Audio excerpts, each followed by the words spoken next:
प्रश्न 8, 11 के लगातार 3 गुंजों का योग 231 है तो उन्हें ज्ञात कीजिए। प्रश्न 8, तो हम लिखेंगे माना 11 के लगातार 3 गुणज है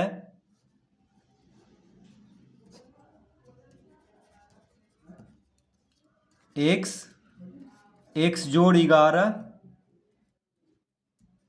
और x जोड़ 11 जोड़ 11।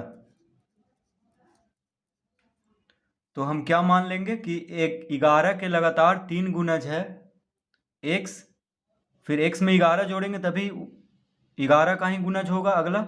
जैसे 11 में 11 जोड़ते हैं तो 22 आता है।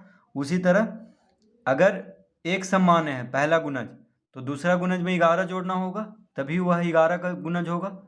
और फिर तीसरा गुणज में दूसरा गुणज जो आया था उसमें 11 जोड़ेंगे, यानी x जोड़ 11 जोड़ 11, यानी इसमें फिर 11 जोड़ देंगे। ठीक है, तो पहले गुणज में 11 जोड़ेंगे, फिर दूसरे गुणज में फिर 11 जोड़ देंगे। ठीक है, यानी x जोड़ 11 में फिर 11 जोड़ेंगे तो तीसरा गुणज निकल जाएगा। ठीक है, अब लिखेंगे प्रश्न से। तो प्रश्न से क्या लिखेंगे, तो कह रहा है कि 11 के लगातार 3 गुंजों का योग 231 है, यानी सबको जोड़ देंगे। कह रहा है योग 3 गुंजों का योग, यानी तीनों को जोड़ देंगे। तो x जोड़ 11 जोड़ x जोड़ 11 जोड़ 11 बराबर कितना कह रहा है, 231।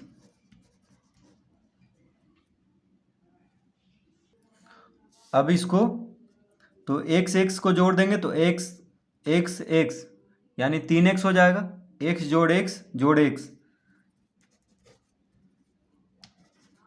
3x जोड़ 11 11 22 22 11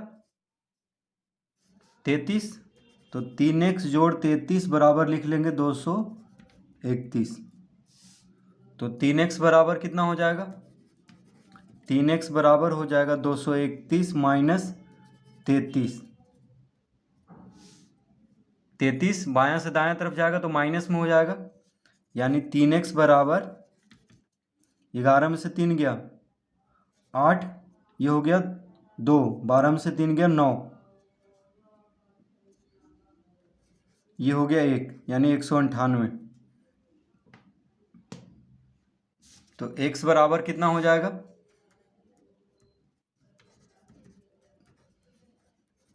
तो 198/3। x के साथ 3 गुना में है बायां तरफ, तो दायां तरफ भाग में हो जाएगा, यानी कितना हो जाएगा 3 छक 18, एक इधर गया तो 18 हो गया, यानी 3 छक 18। तो x बराबर 66। x बराबर कितना आ गया 66। तो हम क्या क्या माने थे, x माने थे x + 11 और x जोड़ 11 जोड़ 11। तो पहला तो आ गया है 11 का पहला गुना 66 आ गया है x बराबर।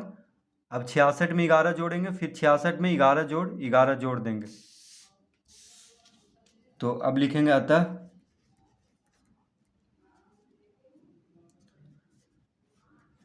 11 के लगातार 3 गुणज है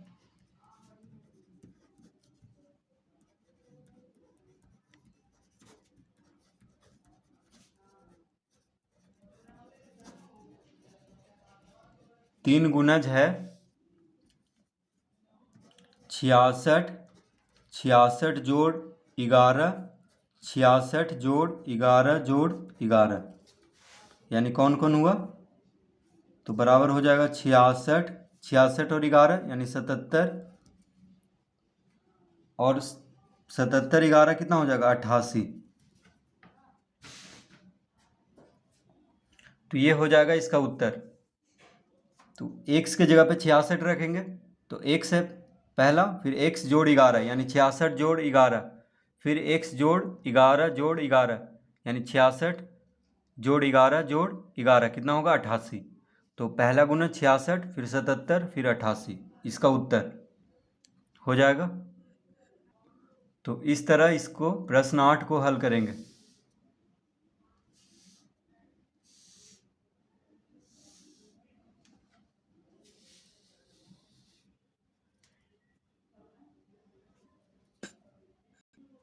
प्रश्न 9, सकुल संसाधन केंद्र मध्य विद्यालय फरना में आयोजित बाल मेले में प्रत्येक विजेता छात्र को 2 कलम एवं विजेता को छोड़कर शेष सभी प्रतिभागियों को 1 कलम दिया गया। यदि 100 छात्रों के बीच 120 कलम दिए गए तो विजेताओं की संख्या ज्ञात कीजिए। तो प्रश्न 9 में हम लिख लेंगे, माना क्या पूछ रहा है, विजेताओं की संख्या। तो माना विजेताओं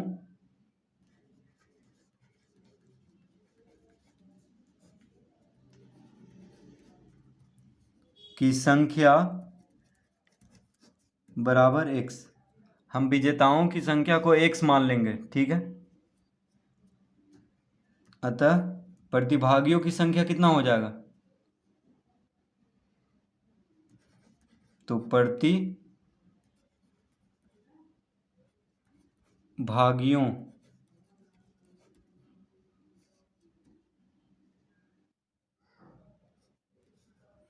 प्रतिभागियों की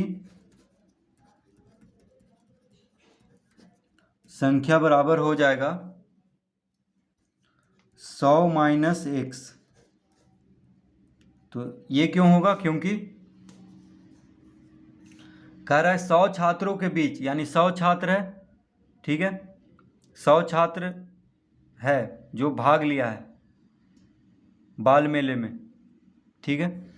तो अगर हम विजेताओं को x माने तो प्रतिभागियों की संख्या 100 में से x घटाएंगे तभी निकलेगा, क्योंकि कुल 100 है छात्र जो भाग लिया है। तो विजेताओं की संख्या को x मान लेंगे तो प्रतिभागियों की संख्या हो जाएगा 100 माइनस x। अब लिखेंगे प्रश्न से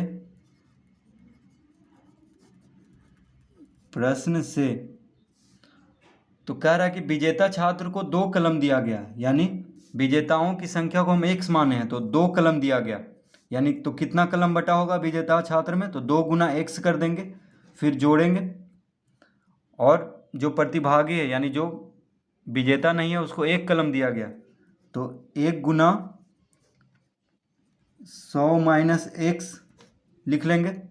प्रतिभागी कितना है 100 माइनस x, तो प्रत्येक को 1 कलम दिया गया, तो कितना कलम बटा होगा प्रतिभागी में, तो 1 गुना 100 माइनस x करेंगे। और विजेताओं में कितना कलम बटा होगा, तो 2 गुना x करेंगे, क्योंकि एक विजेता को 2 कलम दिया गया, तो 2 गुना x जोड़ 1 गुना 100 माइनस x बराबर कुल कलम देखे दिया है 120, तो यहाँ पे 120 लिख देंगे। तो ये हो गया समीकरण। अब इसको हल करेंगे तो 2 गुना x 2x जोड़ 1 गुना 100 माइनस x, तो x से कुछ भी गुना होगा तो वही आ जाएगा, यानी 100 माइनस x लिख लेंगे बराबर 120। 2x में से x घटाएंगे तो x आ जाएगा, क्योंकि माइनस का चिन्ह है, तो 2x में से x घटा x बराबर हो जाएगा 120 माइनस 100। 100 को बायां से दायां तरफ लाएंगे तो माइनस 100, तो x बराबर कितना हो जाएगा, अतः x बराबर हो गया 120 में से 100 गया तो 20, यानी विजेताओं की संख्या को हम x माने थे तो वो आ चुका है x बराबर 20। तो लिखेंगे अब, अतः विजेताओं की संख्या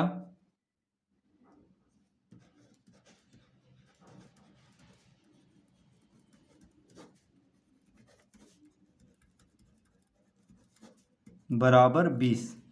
तो इसका उत्तर आ चुका है, विजेताओं की संख्या कितना हो जाएगा 20। तो इस तरह से प्रश्न 9 हल करेंगे।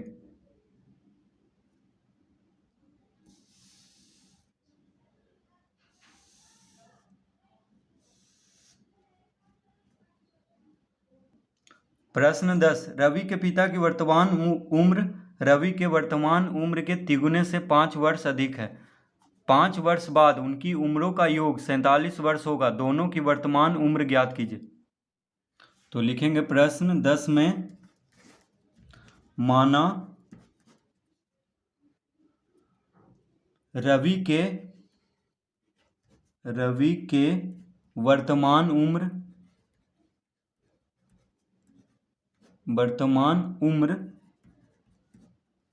बराबर x वर्ष। तो हम क्या मान लेंगे कि रवि के जो वर्तमान उम्र है x वर्ष है। तो रवि का ही क्यों मानेंगे, क्योंकि कह रहा है कि रवि के पिता की वर्तमान उम्र रवि के वर्तमान उम्र के तिगुने से 5 वर्ष अधिक है। तो पहले रवि का उम्र हमें मानना होगा। ठीक है, तो रवि के वर्तमान उम्र को हम x वर्ष मान लेंगे। तो रवि के पिता का वर्तमान उम्र कितना हो जाएगा? अतः रवि के पिता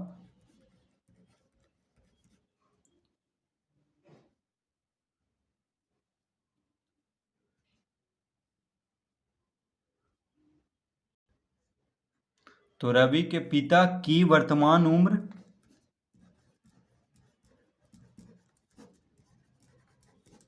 उम्र बराबर हो जाएगा। तो प्रश्न में कह रहा है कि रवि के पिता की वर्तमान उम्र रवि के वर्तमान उम्र के तिगुने, देखिए रवि के वर्तमान उम्र को x माने हैं, तो तिगुने यानी 3 गुना x, तो 3x हो जाएगा। तिगुने से 5 वर्ष अधिक है यानी 5 जोड़ देंगे, तो 3x जोड़ 5 वर्ष हो जाएगा रवि के पिता की उम्र।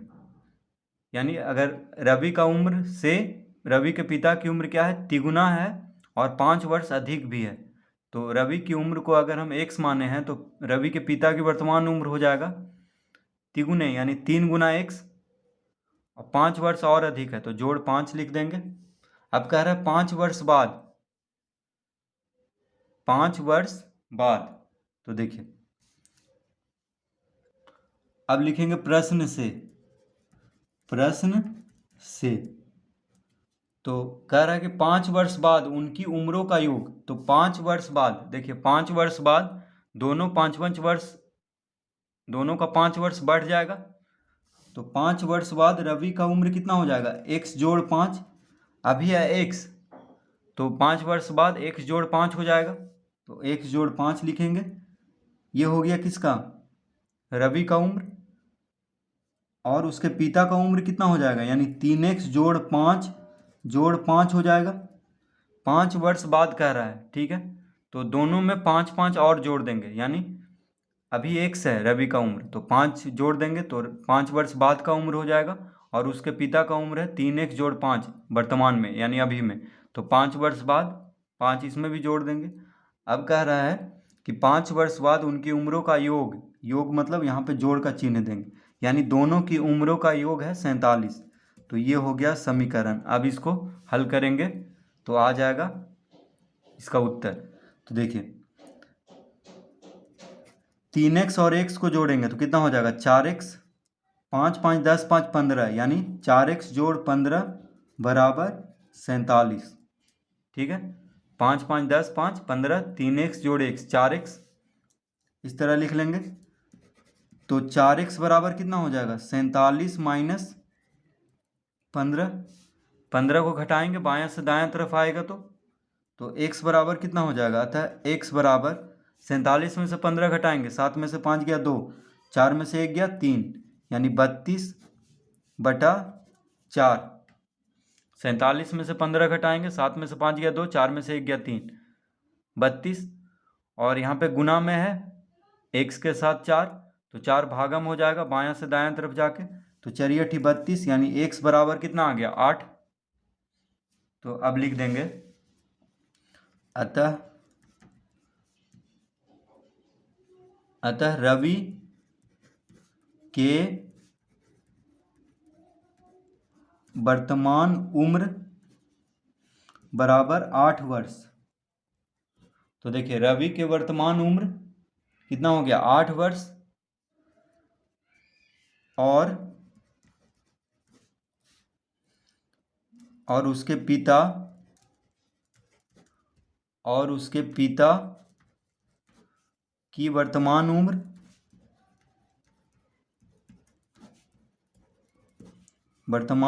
बराबर कितना हो जाएगा? यानी 3 गुना 8 जोड़ 5, तिगुना भी है और 5 ज़्यादा भी है, यानी 8 या 24 5 कितना हो गया? 29 वर्ष। ठीक है, तो रवि के वर्तमान उम्र को x माने थे, तो x का मान कितना आ गया? 8, यानी रवि का वर्तमान उम्र 8 वर्ष है और उसके पिता का वर्तमान उम्र 8 या 24, देखिए x की जगह पे 8 रखेंगे तो 8 या 24 5 29। यानी 29 वर्ष। तो इस तरह से प्रश्न 10 हल कर लेंगे।